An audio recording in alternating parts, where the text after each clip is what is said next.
Good morning. Welcome to Krishna's classroom. We continue with another talk on Lebesgue integration theory, the 24th one series. In this talk, we discuss the structure of the set of measurable functions. So, we had been looking at the measurable functions and the concept of measurability for functions in detail. And now we look at the whole class of measurable functions defined on R or on some measurable set of R.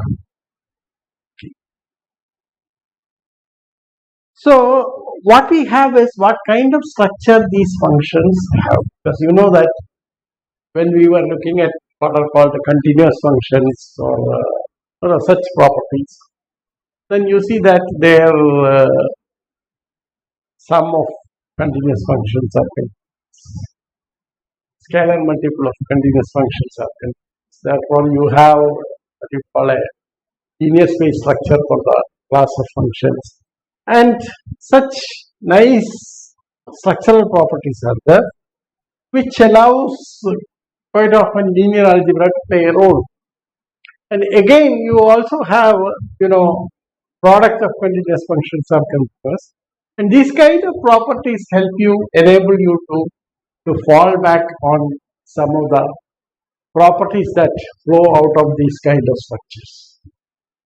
Now here we ask the natural questions in this regard from our experience of working with other properties. Okay. So here we show that the measurable functions also have some nice structure, and the theme of today's talk will be just that. So we have the following here.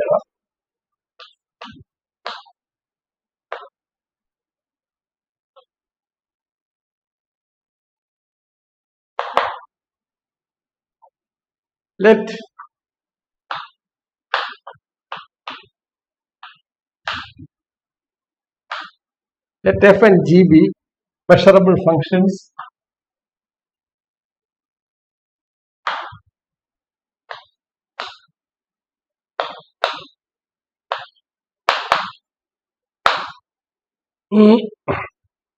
on E, because E is measurable subset, that are finite almost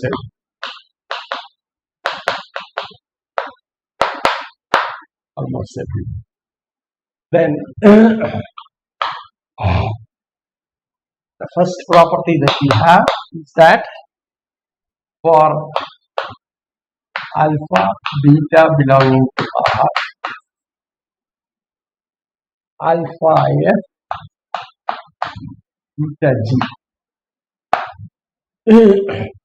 is measurable.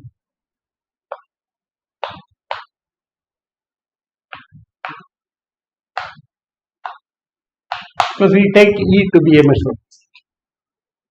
The second property is that the product FG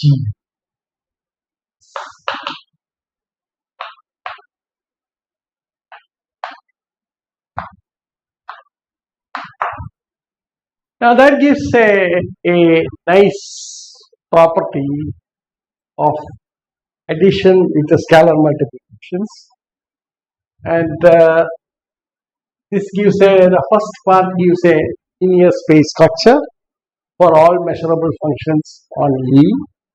The second part gives a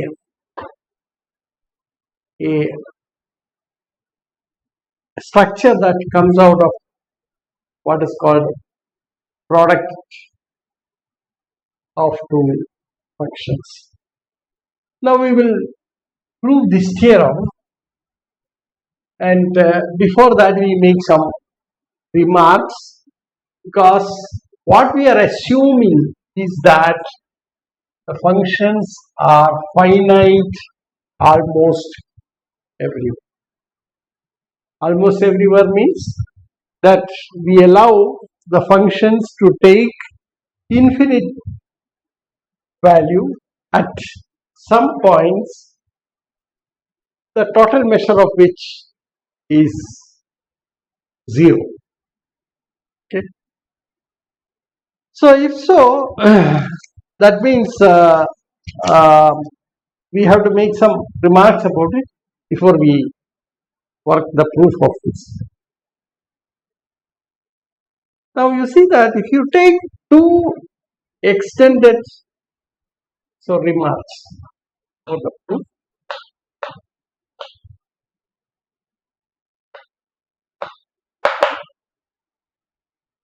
The sum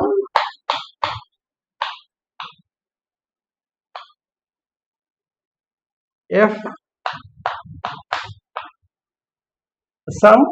plus g of two extended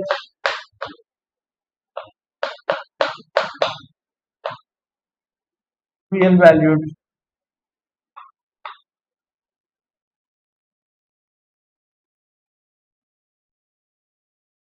measurable functions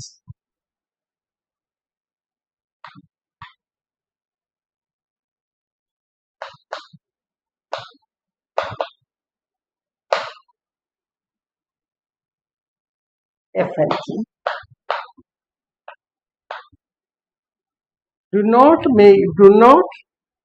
is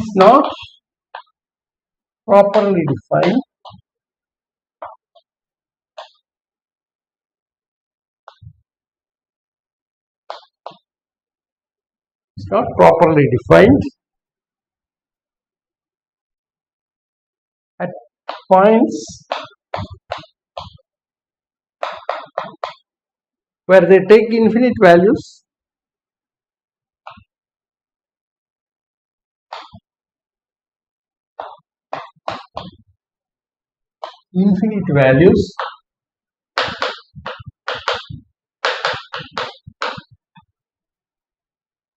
with the opposite signs.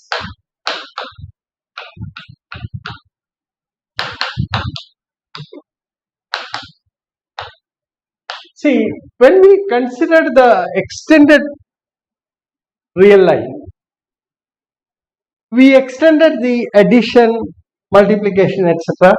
to the extended real. And you recall that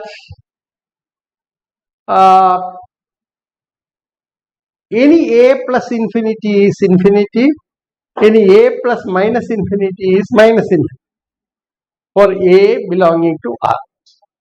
But suppose you have a situation where it is plus infinity minus infinity or plus infinity plus minus infinity, then you see it is not defined. So there are such points where both f and g take infinite value or value as infinity with opposite signs, then f plus g is not defined at those points. Okay. But otherwise it is well defined, and you see that on the extended real line we also said about multiplication, that is 0 into infinity is equal to 0. Okay. These were motivated definitions of multiplication extended to the extended real line. Okay, because that serves the purpose for integration theorem. Okay, right. Now we assume f and g are finite almost on a measurable set. Now we denote by let E naught be the subset of E on which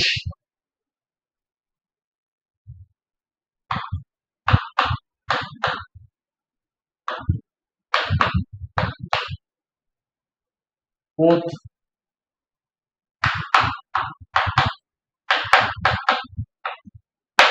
finite.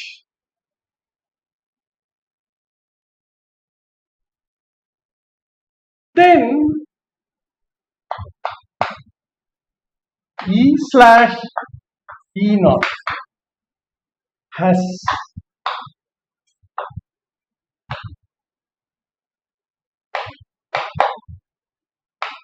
zero.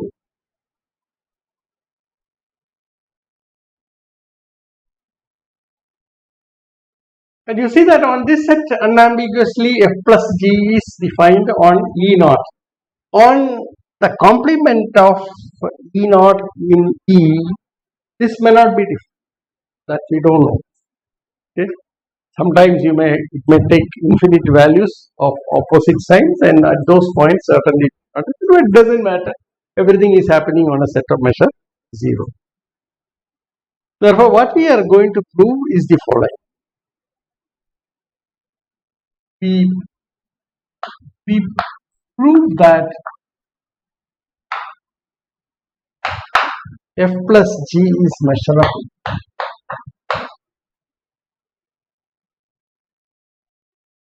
restricted to E naught.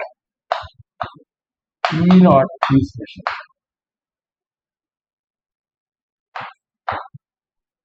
So by the previous theorem,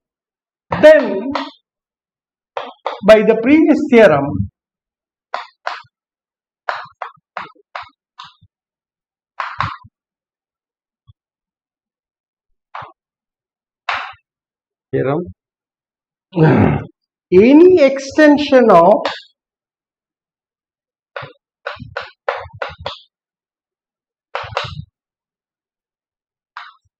F plus G is measurable.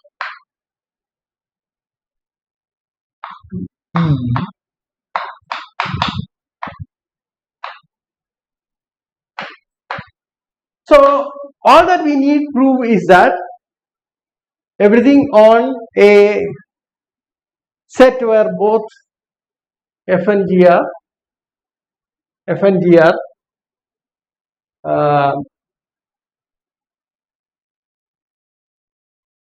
finite. Okay, right? And if that set is measurable, then if on that set we can prove that F plus G is measurable, then you can easily prove this or any extension of that F plus G to the entire E also becomes measurable. So that extension or any extension can be considered as the sum of F plus G as far as our developing the integration theory is concerned. It doesn't matter.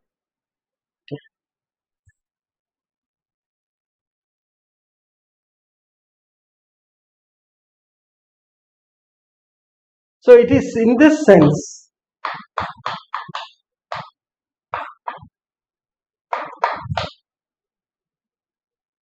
we consider it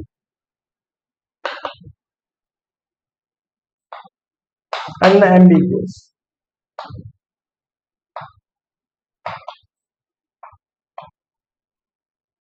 To state that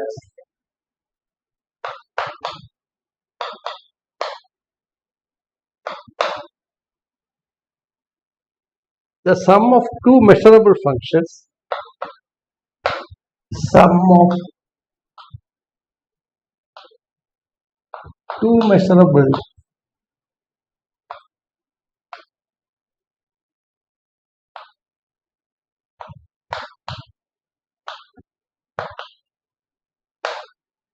F and G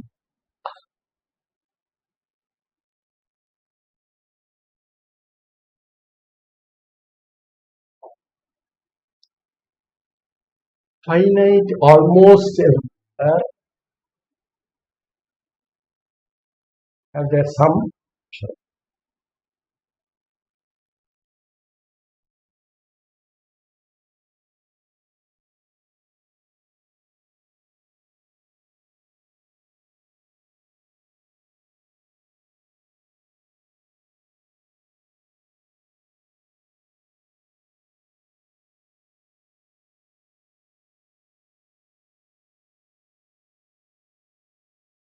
the sum of two measurable functions f and g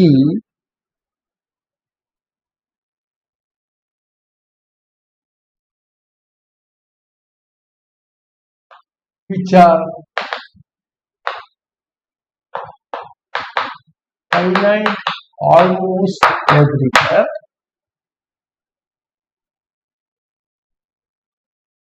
is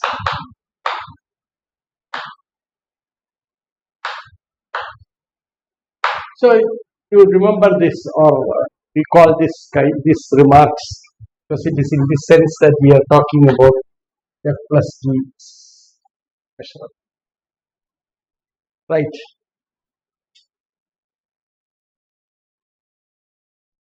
So let us work on this now.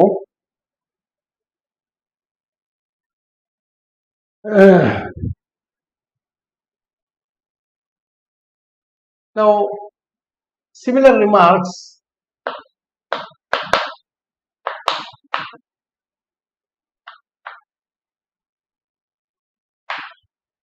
apply for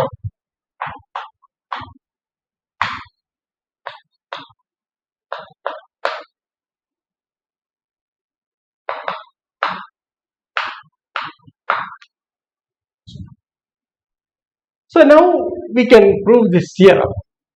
So in the light of these remarks, we now write the proof.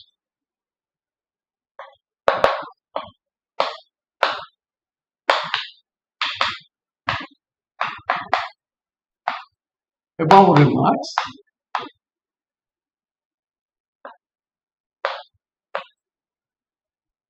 we assume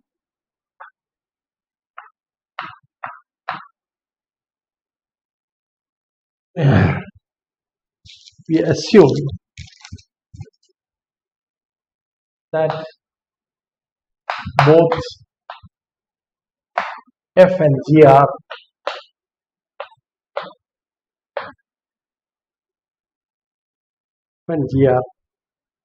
finite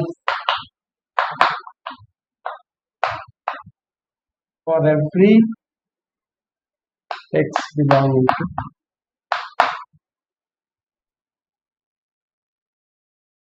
because we can work on E naught using this idea. You get the results, and then we know that the extensions do have this measurability property retained. That's the whole idea. So we prove the following things. First, let us take alpha equal to 0. Then alpha f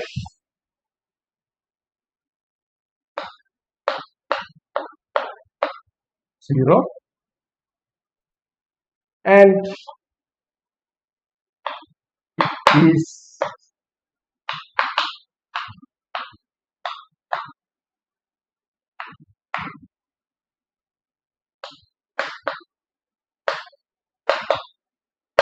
so when alpha is 0, alpha f is measurable.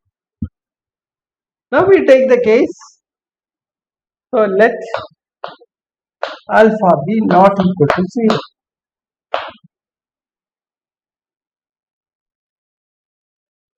Then for any c or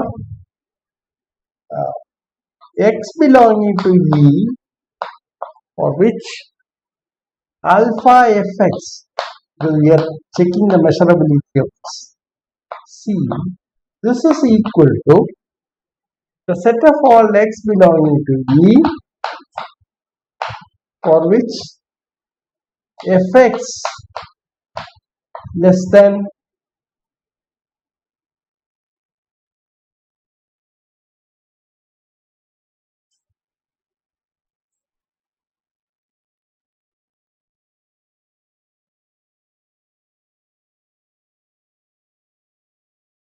okay, let's take the first condition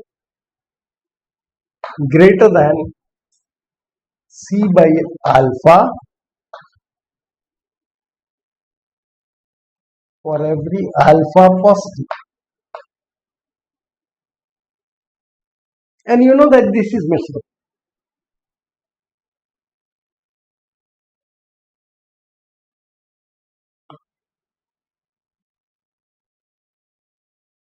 Now for alpha less than 0,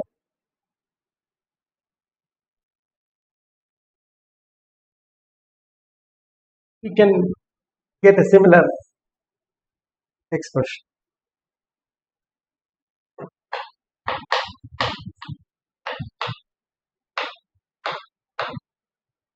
For alpha less than 0,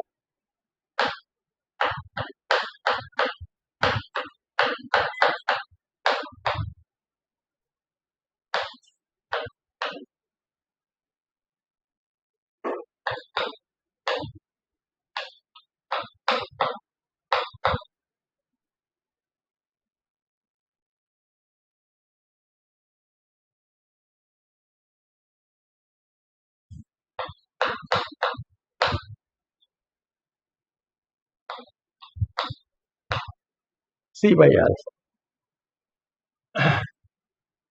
And therefore, you see that this is also measurable.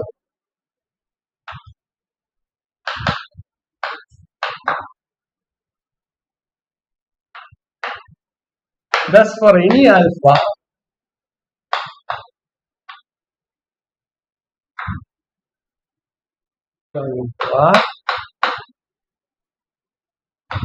alpha f measurable.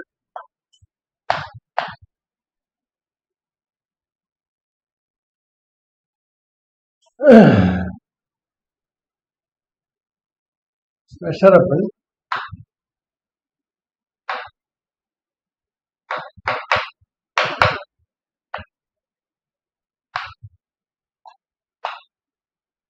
Incidentally, you also note that if f takes finite value at every point on E, then alpha f also takes finite value at every point on E. Okay? So there is no problem about that.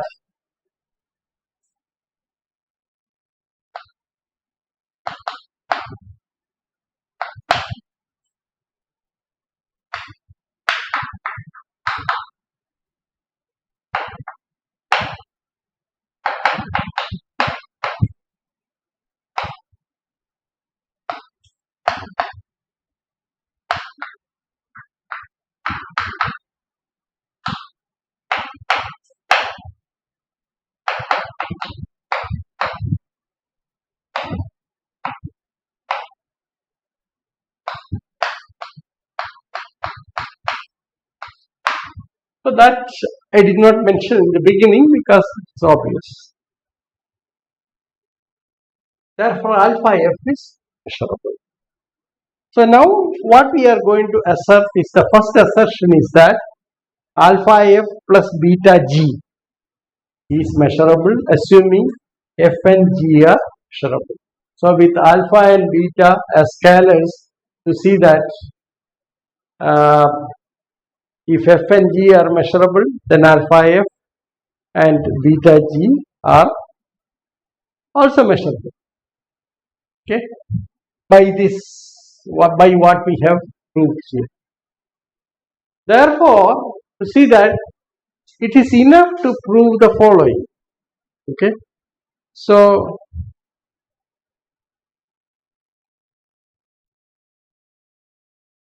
now f measurable if and only if alpha f measurable, g measurable,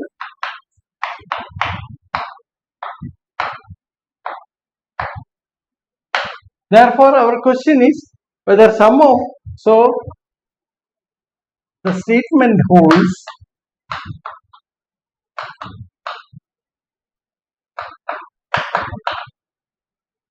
is true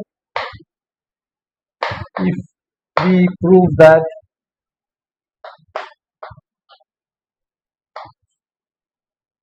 for any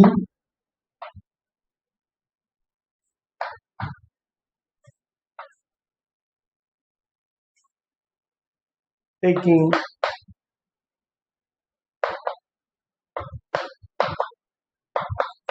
values E and measurable.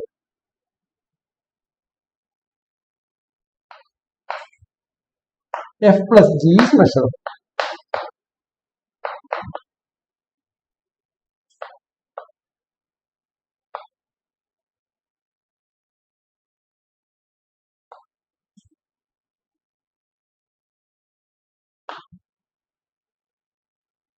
So let us work on this. That means take both alpha and beta to be equal to 1.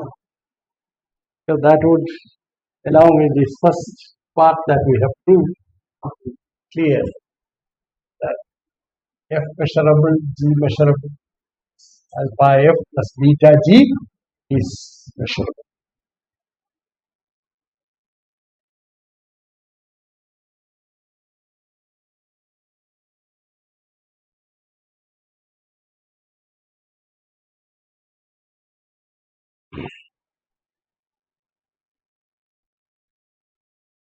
Okay.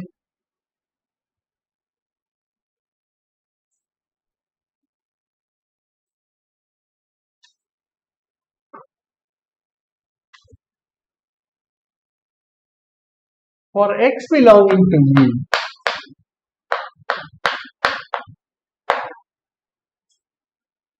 if fx plus gx is less than c, then fx is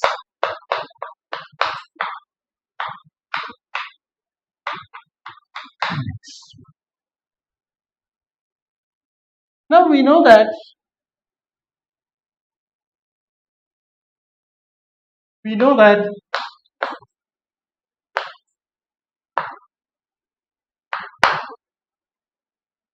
Q is a set of all rationals, is dense R.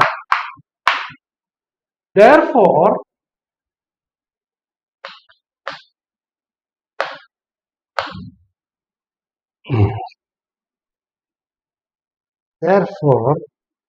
there exists a Q belonging to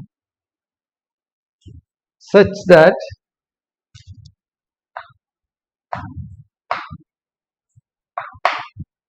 fx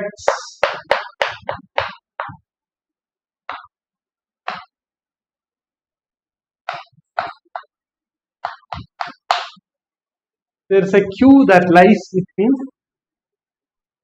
So for each x you can find some Q. You can pick some Q. Okay. Now you know that Q is the capital Q is countable. Therefore, there is an enumeration of the Qs that you have picked up. Okay, and therefore you get the following result.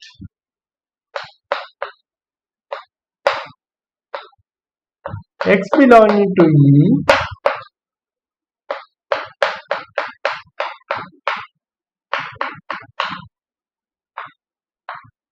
you simply interpose this Q's between them, and this is equal to union Q belonging to Q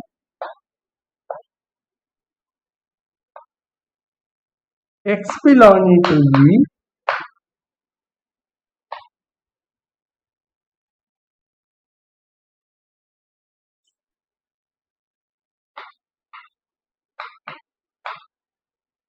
C minus Q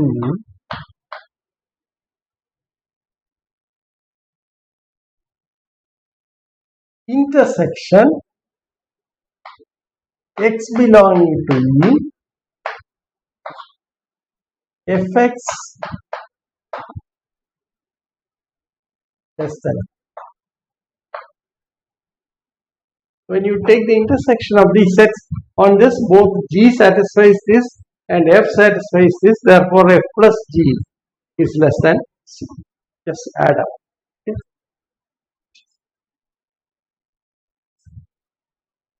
Now we use the fact that the rational numbers are countable.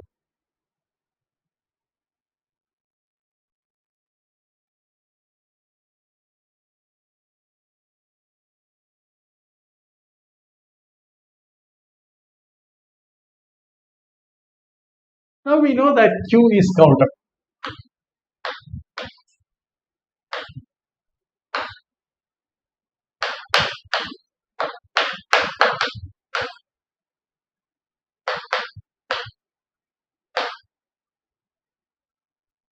Therefore, you see that the union that you have on the right hand side is a countable union.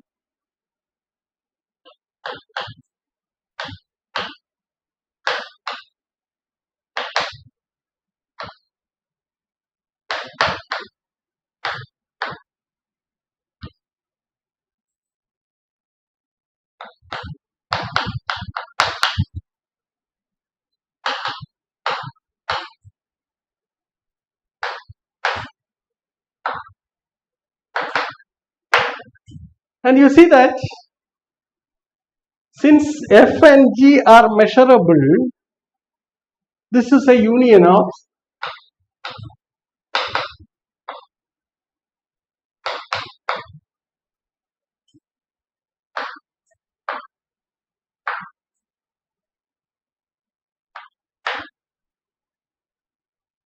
it's a countable union of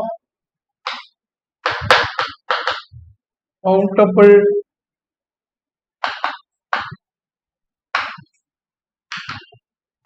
measurable sets.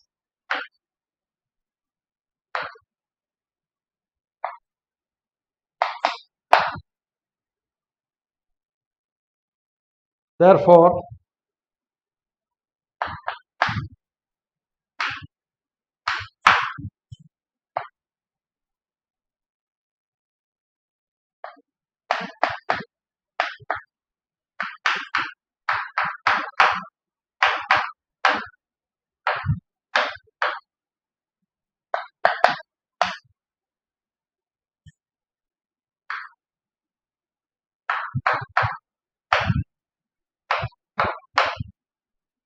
all C belonging to okay, that is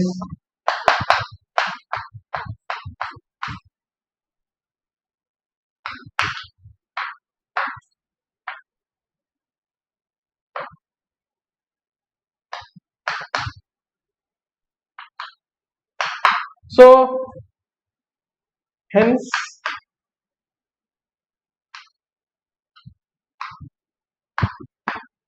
proved that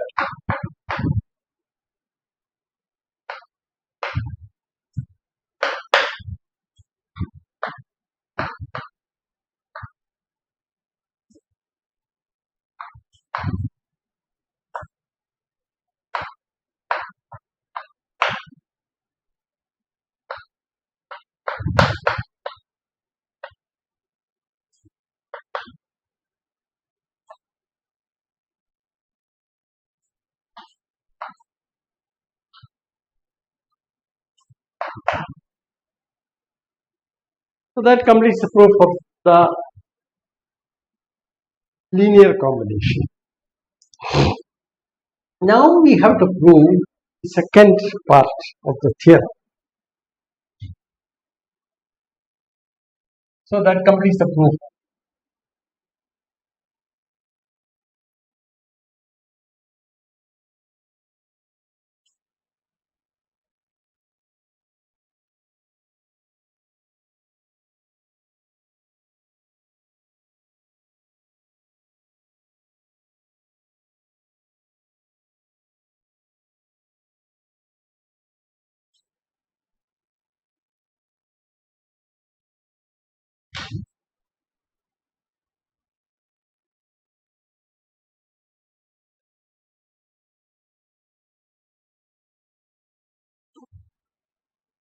Okay, now we prove part 2 of the theorem.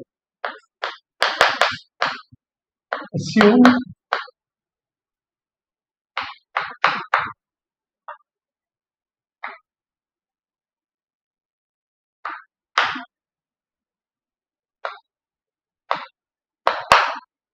what we claim is that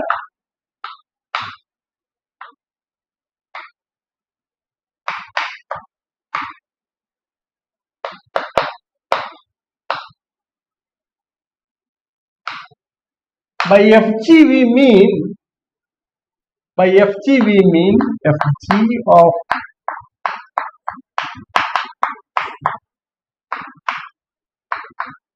this is the mean.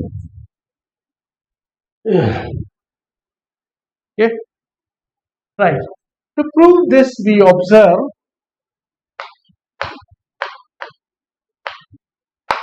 we convert this problem into another problem. Fg is equal to half of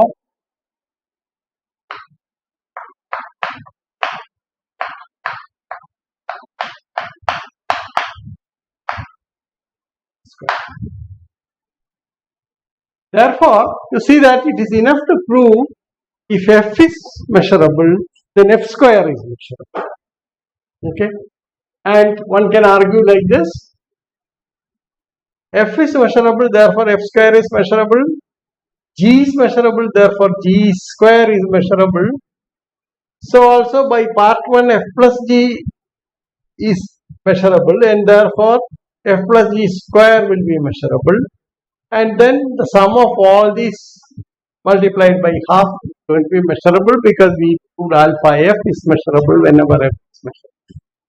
So one can easily use part 1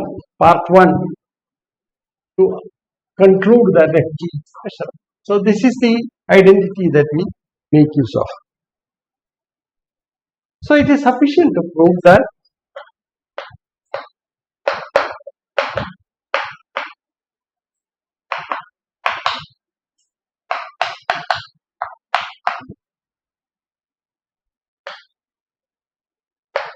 if f is measurable,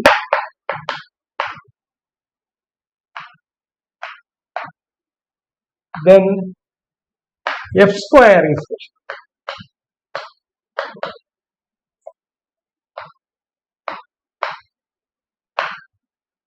Square is measurable. Now let us work on this. For C positive, 0. For C negative, we will make a statement. You see that x belonging to E, f square x is greater than C.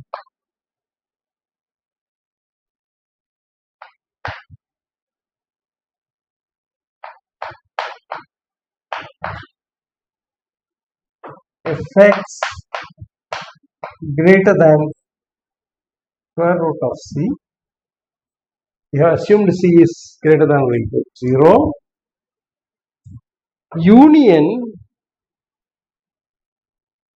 Union set of all x belonging to E, for which fx is less than minus square root of C.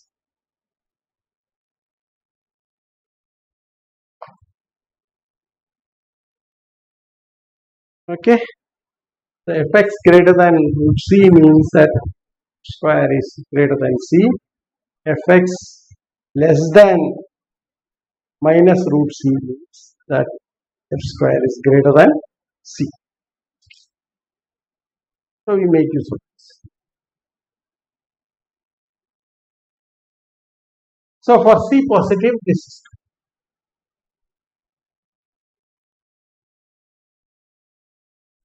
And therefore you see that either of these sets are measurable sets. Therefore you have their union measurable. Now what happens when C is negative? Okay. When C is negative, what happens?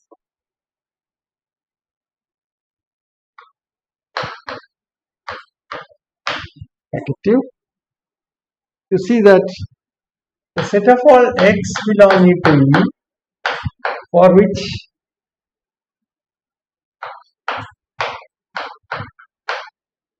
greater than C.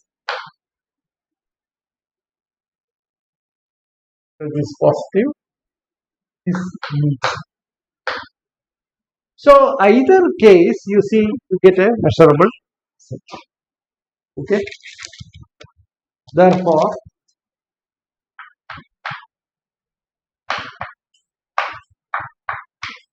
S square is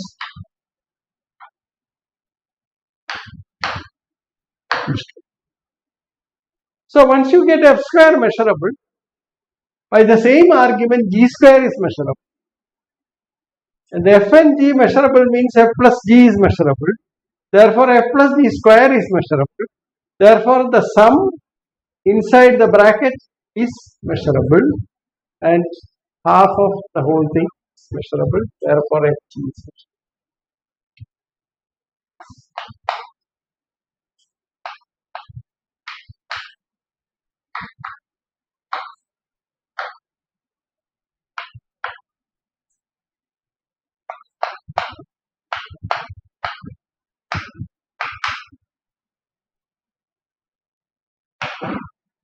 This is a structure available. Now, we have assumed E is on the entire E is finite.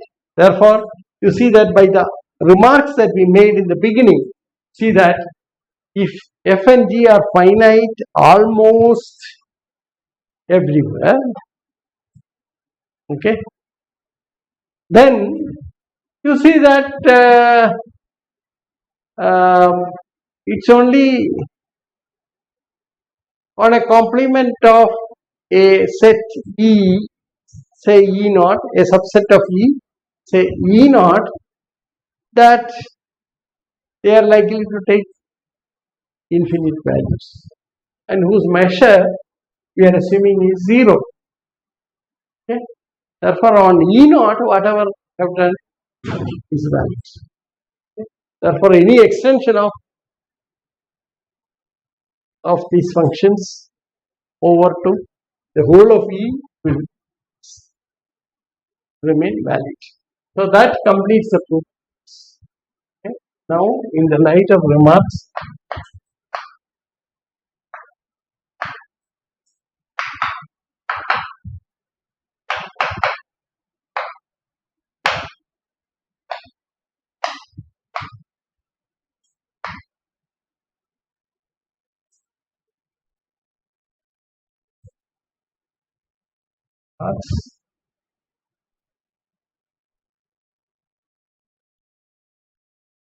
before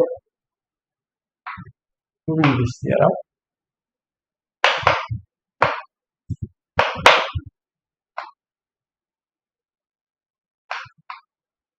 the statement of the theorem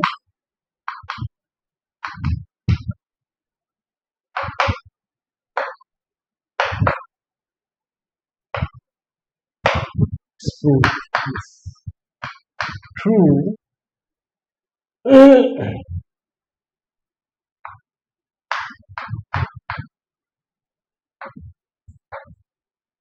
assume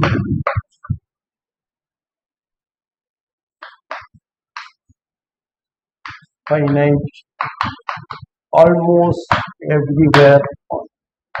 So, in the almost everywhere situation, often this kind of argument works. Okay, so that completes the proof. Okay, so this is the main structure of theorem. So we have proved that you have two measurable functions, then their sum is measurable, their product is also measurable. Okay, provided they are finite almost everywhere on E. Right. So I think I will conclude the today's lecture with this. Because our next question that you ask is this. Suppose F is a measurable function and G is also a measurable function from R to R.